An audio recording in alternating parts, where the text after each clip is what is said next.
Dada, Labay, qayerga ketyapsiz? komandirovkaga Qachon kelasiz?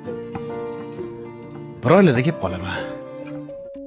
O'g'lim, sen ham kap-katta bola bo'lib qolding. Men yo'qligimda oilali erkagi sensan. U qanaqa bo'ladi? Yaxshilab eshit.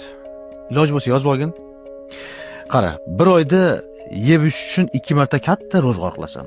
4 kilogramm go'sht, 5 kilo un, 3 litr yog', 2 kilo shakar, 2 kilo sariyog', shedriy sonsadan olgin. 10 kilo kartoshka, 6 kilo piyoz, 3 kilo qizil, 3 kilo sariq sabzi, 4 kilo pomidor, 4 kilo bodring, 6 ta taglik. Taglik? Nimaga? Opang bilan jiyanlaring kelishadi, jiyanlaringga. Opang qaytib ketayotganda taksiga o'tkazib yuborgin. 27 ming. 2 kilo makaron, 2 rishota tuxum, 2 kilo mosh, 1 kilo sir. 2 kilo kolbasa esdan chiqmasin. Sut, qatiq, nonni kunara svejiy olib kelgin. Sovun, parashok, shampun, chistol, bularning hammasini qanaqasini olasan, nechta olasan, oyingdan so'raysan. Lekin xarajatlarning hammasini yaqin do'kondan qilasan. 5-da oylik tushadi. Svet, gaz, issiq suv, sovuq suv hammasini vaqtida to'ladi. Oying ishlaydi, lekin oyligini so'ramaysan. Aksincha, har kuni yo'l kirasi bilan tushligiga pul berib turasan. 134 mingdan. 21-da Murod tog'ing to'y qiladi. To'yini berasan $200. O'zining telefoning, oyingning telefoni va Wi-Fi ga pul to'lash esingdan chiqmasin. Oyingning 2 ta gapi bor, $150.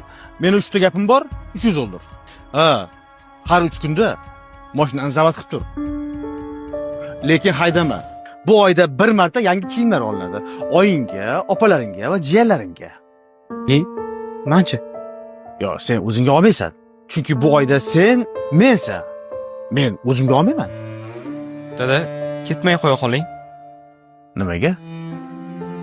Qo'rqib ketyapman. Qo'rqma. Bu ish har bir erkakning boshida bor. Sen yaxshisi tayyor tur. Mustaqil bo'lishga va otasiz qolishga.